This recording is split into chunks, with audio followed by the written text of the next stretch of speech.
This question is from CBSE 2025 board examination. The statement of the problem says a charged particle is moving in a circular path with velocity v.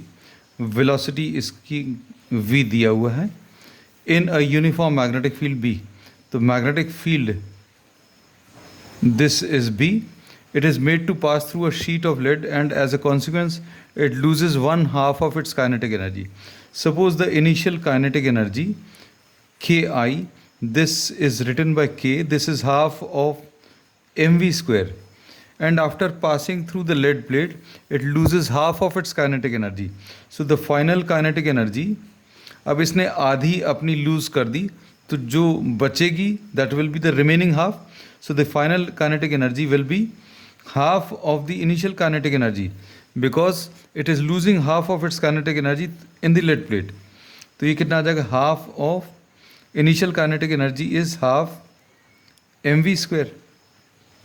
So this will be 1/4 of mv square. अब इसके बाद इन्होंने क्या बोला है, what will be the how will the radius of its path and the time period of revolution change. अब radius of the circular path initial, suppose we are writing this as ri, this is r initial के लिए अभी हम लोगों ने I लिखा है, this is equal to mv upon qb आएगा, and the final kinetic energy, the final radius, this is written as r dash, this will be equal to mv dash upon qb. अब इसमें mass change नहीं हो रहा, charge change नहीं हो रहा, magnetic field भी चेंज नहीं हो रही. अब टाइम पीरियड, तो टाइम पीरियड का formula initially will be equal to 2 pi r divided by v. एक ऑर्बिट को कंप्लीट करने में लगने वाला टाइम कैसे निकालेंगे, डिस्टेंस डिवाइडेड बाय स्पीड. तो अब हम लोग इसमें 2 pi r divided by v है तो इसको 2 pi अपॉन v लिखा. रेडियस को अभी हम लोग क्या लिख लेंगे, mv अपॉन qb. तो इसमें ये कैंसिल होगा तो initial time period will be equal to 2 pi m upon qb आ जाएगा. So in this case we see that the time period is independent of speed. So we say that the final time period after it loses the kinetic energy will be equal to the initial time period, और इसकी वैल्यू 2 pi m upon Q B आएगा. So this remain same, ऐसा लिख सकते हैं.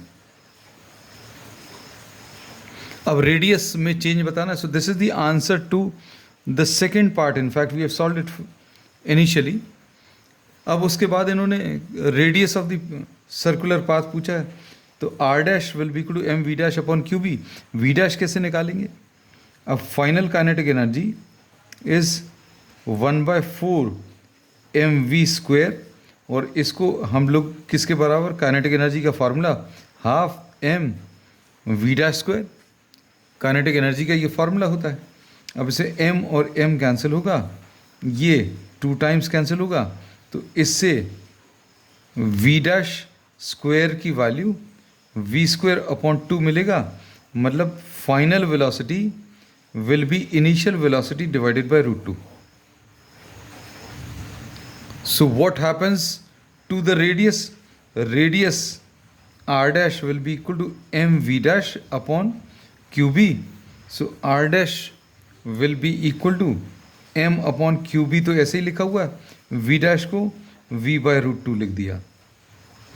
अब ये mv upon qb is the initial radius. So this will be the initial radius divided by √2.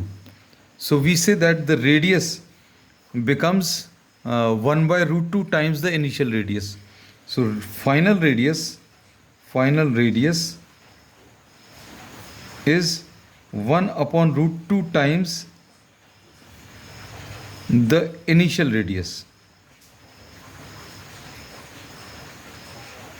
and the time period this remains same. Time period same क्यों रहेगा, क्योंकि time period is independent of the speed.